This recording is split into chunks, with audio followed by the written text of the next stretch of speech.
طلبہ و طالبات، السلام علیکم ورحمۃ اللہ وبرکاتہ۔ 11ویں جماعت کے طلاب، آپ کو معلوم ہے اور ہونا بھی چاہیے کہ ہم اسرار الحق مجاز کی ایک شاہکار نظم رات اور ریل پڑھ رہے ہیں۔ اس کی پہلی قسط یعنی پہلا لیکچر ہم نے پڑھا ہے، تو یہ نظم آپ کو معلوم ہو کہ کل یہ نظم 32 اشعار پر مشتمل ہے۔ تو اس نظم کو ہم نے 4 لیکچر میں بانٹا ہے، تو آج ہم لیکچر نمبر 2 پڑھیں گے۔ اسرار الحق مجاز کی 3 نظمیں بہت مشہور ہیں، جن میں رات اور ریل، علی گڑھ کا ترانہ، میرا چمن اور آوارہ، ان کی 3 بہت مشہور نظمیں ہیں۔ تو آج ہم ان کا یہ یعنی دوسری قسط مجاز کی نظم رات اور ریل کی پڑھیں گے، جو اشعار نمبر 7، 8، 9، 10، 11، 12، 13 اور 14، 15 اور 16 پر اختتام ہو جائے گی آج کا لیکچر۔ آپ کو معلوم ہو کہ رات اور ریل جو نظم ہے، اس میں مجاز نے انسان کو جدوجہد مسلسل کوشش کی ترکیب دیتی ہے، ریل کی مثال دے کر، کہ انسان کو یہ سبق دیتی ہے کہ اس سے کسی بھی حال میں زندگی کے راستے میں رکنا نہیں ہے، بلکہ ہمت اور حوصلے سے کام لے کر چلتے ہی جانا ہے، جیسے ریل گزرتی رہتی ہے اور اپنی منزل مقصود کی طرف رواں دواں رہتی ہے۔ تو اب ہم براہ راست سیدھے اشعار نمبر 7 پر آئیں گے۔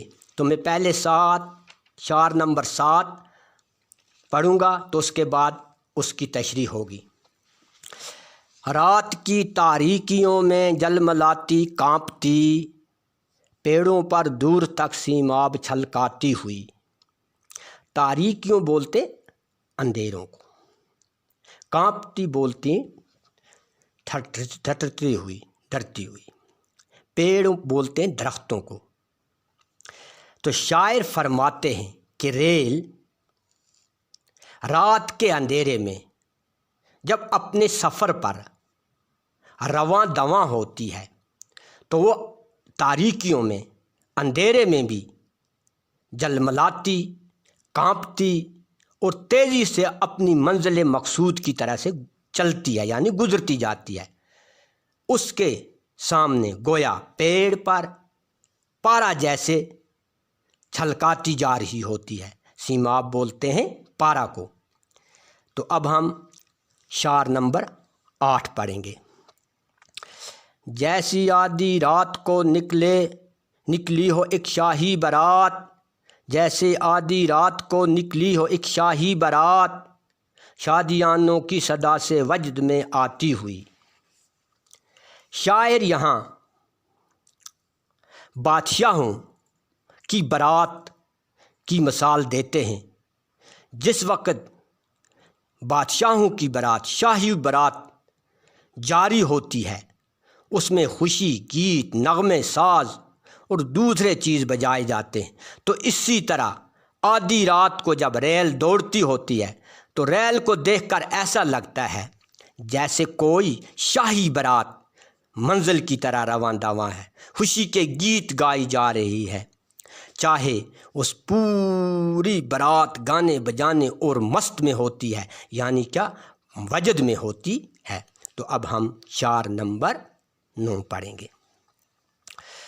منتشر کر کے فضا میں جا بجا چنگاریاں، منتشر کر کے فضا میں جا بجا چنگاریاں، دامنے موجے ہوا میں پھول برساتی ہوئی۔ منتشر کہتے ہیں بکھیر دینا، فضا بولتے ہیں ہوا کو، چنگاریاں چھوٹی چھوٹی روشنی، چنگاریاں بولیں گے ہم، جیسے آگ کی چنگاریاں بولیں گے یا بجلی کی چنگاریاں ہوتی ہیں جو آسمان پہ کوندے لپکتے ہیں۔ شاعر مثال دیتا ہے کہ انسانی زندگی کی مانند بھی کہتا ہے جس طرح ریل اپنے سفر پر رواں دواں رہتی ہے، انسان کو بھی ایسے ہی رہنا چاہیے۔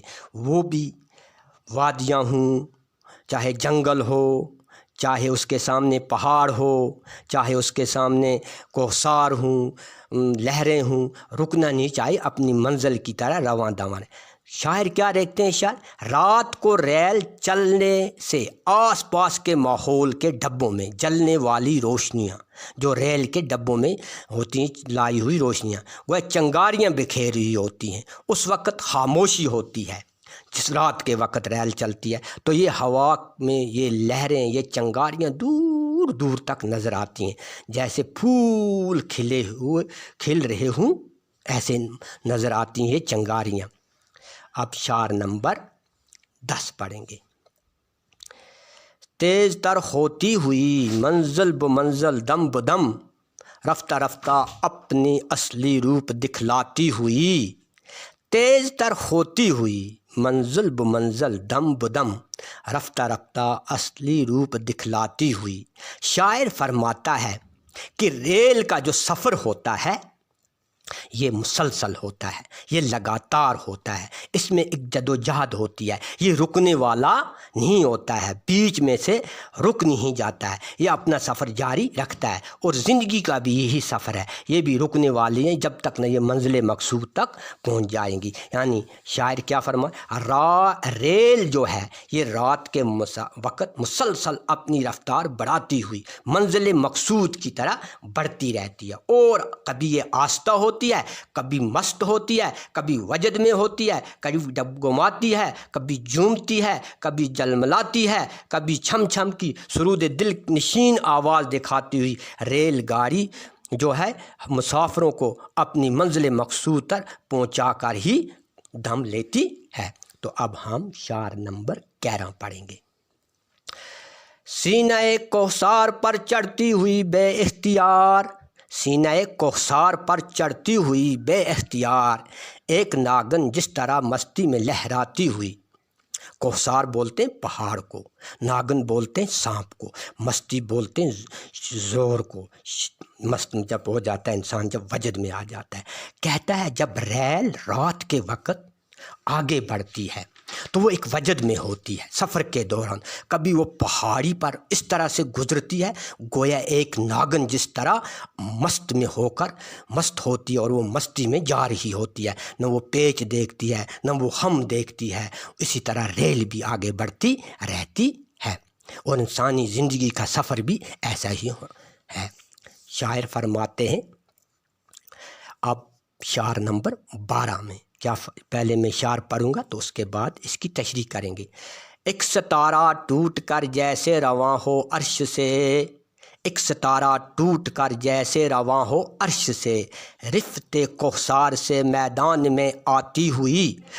عرش بولتے ہیں آسمان کو، رفت بولتے ہیں بلندی کو، کوثر بولتے ہیں پہاڑ کو، ستارہ جو گردش کرنے والا ہوتا ہے۔ شاعر فرماتے ہیں پہاڑی سے میدان کی طرح آتے ہوئے ریل کو دیکھ کر ایسا لگتا ہے جیسے کس سے؟ عرش سے، یعنی آسمان سے کوئی تارا ٹوٹ کر نیچے زمین کی طرح کیا پلٹ رہا ہو، زمین کی طرح آ رہا ہو۔ تو اب ہم پڑھیں گے شعر نمبر 13۔ ایک بگولے کی طرح بڑھتی ہوئی میدان میں، جنگلوں میں آندھیوں کا زور دکھلاتی ہوئی، ایک بگولے کی طرح بڑھتی ہوئی میدان میں، جنگلوں میں آندھیوں کا زور دکھلاتی ہوئی۔ شاعر فرماتے ہیں ریل جس وقت رات کے وقت مسلسل اپنے سفر کی جرا جاری ہوتی ہے تو وہ رکنے کا نام نہیں لیتی ہے جب تک نہ وہ اپنے سفر مقصود پر پہنچیں گی۔ رات کے وقت ریل کے ڈبوں میں چونکہ بتیاں جگمگاتی ہوتی ہیں، اس لیے ایسا لگتا ہے کہ ریل ایک آگ کے گولے کی طرح تیزی سے آگے بڑھ رہی ہے، اور جب جنگلوں میں سے گزرتی ہے تو ایسا لگتا ہے کہ زور کی آندھی، شور کی آندھی چل رہی ہو، کیونکہ وہ اپنی منزل کی طرح جا رہی ہوتی ہے۔ اب ہم پڑھتے ہیں شعر نمبر 14۔ یاد آ جائے پرانے دیوتاؤں کا جلال، ان قیامت خیزوں کے ساتھ بل کھاتی ہوئی، یاد آ جائے پرانے دیوتاؤں کا جلال ان قیامت خیزوں کے ساتھ بل کھاتی ہوئی۔ پرانے دیوتا کا رعب ہوتا تھا، ڈر ہوتا تھا، ان میں ایک شان ہوتی تھی، اس کی طرح یعنی وہ داستانوں میں ان کا ذکر کیا جاتا ہے، اس کی طرح اشارہ کیا ہے۔ تو شاعر کیا فرماتا ہے، جس وقت رات کے وقت کیا ریل جب ایک قیامت برپا کرتی ہوئی گزرتی ہے کہاں اپنی منزل کی طرح، تو پرانے دیوتاؤں کا رعب شان یاد آ جاتی ہے۔ اب ہم شعر نمبر 15 پڑھیں گے۔ مرگزاروں میں دکھاتی جوئے شیریں کا حرام، وادیوں میں ابر کی مانند منڈلاتی ہوئی۔ مرگزاروں میں دکھاتی جوئے شیریں کا حرام، وادیوں میں ابر کی مانند منڈلاتی ہوئی۔ جوئے شیریں بولتے ہیں، شیریں بولتے ہیں کس کو، دودھ کی ندی کو۔ شاعر فرماتا ہے اسرار الحق مجاز کہ جب ریل رات کے وقت گزرتی ہے، جب وہ سبزاروں میں سے گزرتی ہے تو کیا ایسا لگتا ہے کہ دودھ کی نہر کے بڑے ناز و انداز سے بہہ رہی ہے۔ دودھ کی نہر کیا بڑے ناز و انداز سے بہہ رہی ہے، اور جب وادیوں میں سے گزرتی ہے تو بادلوں کی طرح منڈلاتی ہوئی معلوم ہوتی ہے ریل۔ اب شعر نمبر ہم 16 پڑھیں گے۔ ایک پہاڑی پر دکھاتی آبشاروں کی جھلک، ایک پہاڑی پر دکھاتی آبشاروں کی جھلک، ایک بیاباں میں چراغ طور دکھلاتی ہوئی۔ بیاباں بولتے ہیں جنگلوں کو، طور بولتے ہیں پہاڑ کو، جھلک روشنی کو کرن کو بھی بولتے ہیں، آب بولتے ہیں پانی کو۔ شاعر فرماتے ہیں جب ریل پہاڑی پر سے گزرتی ہوئی ہے گویا آبشار معلوم ہوتی ہے، اور رات کو جب جنگل سے گزرتی ہے وادی سے کیا اندازہ ہوتا ہے، آبشار، جیسے پانی اوپر سے گرتا آبشاروں کا منظر نظر آتا ہے، اور جب وہ جنگل سے بیاباں سے گزرتی ہے تو کوہ طور کی تجلی جیسے لگتی ہے، بلندیوں سے اس کی نظر دور دور جلملاتی ڈگمگاتی ہوئی نظر آتی ہے۔